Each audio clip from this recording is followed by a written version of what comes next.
All right. We talk about project management in earlier sessions, and how do you?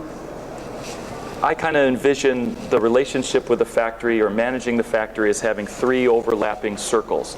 You have the relationship, building in Chinese guanxi, that friendship, and then you have the contractual documentation, the paperwork, and then you have the monitoring to make sure that the relationship is okay, make sure that the contract, the written word, is being followed. So these are three overlapping tools that you need to have in place, and you can't just rely all on the relationship, just like you can't rely all on the monitoring or all on the systems or written word. You need all three of them.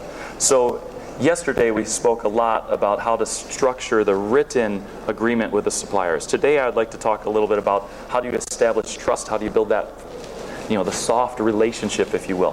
First, be more than a purchase order.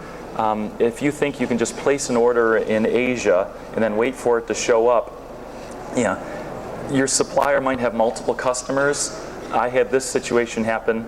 I had a really big order, and it was big for me, not big for the supplier, like $100,000 early in my career. I'm getting ready, and I've got a contract in place, and then the supplier calls me, Mike, I'm sorry, but we just got an order from Disney that's 3 times bigger than yours. I'm going to need to push your order out past Christmas. I miss Christmas. I'm out of business.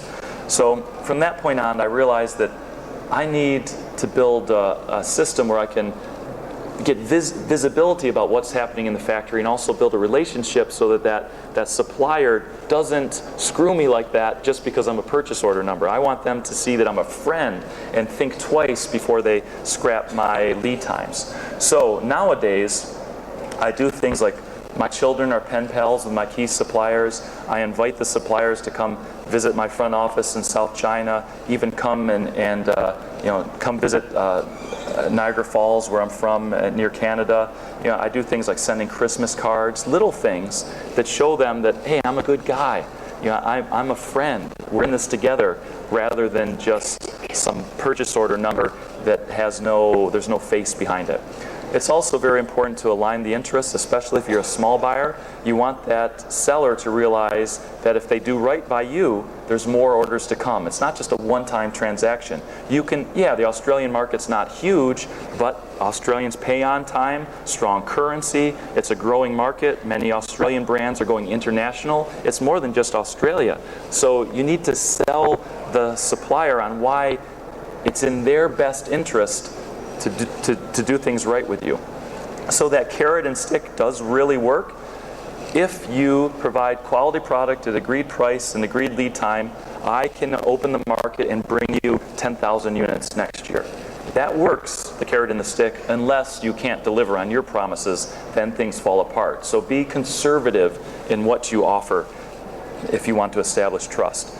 It's not just trust, it's also establishing systems. Having some paperwork that defines what product you're ordering, that defines when do we have conference calls, when do we have updates. So as I mentioned earlier this morning, having a fixed schedule for updates. Every Wednesday, 3 o'clock Melbourne time, we call China, call India, whatever, and they're waiting for you. Even if that call is just to say, hey, everything okay? Yeah, everything's okay, great, talk to you next week. Oh, there is a problem? Okay, let's solve it now before it becomes something big and hurts us both. So in an earlier session, I talked about purchasing software that's very affordable to automate the project management system. You might say, okay, we're going to ship out on August 10th. Well, on August 3rd, we better book the container. Well, in the project management software that's online, we'll send you an alert to your email, say, hey, did you book that container?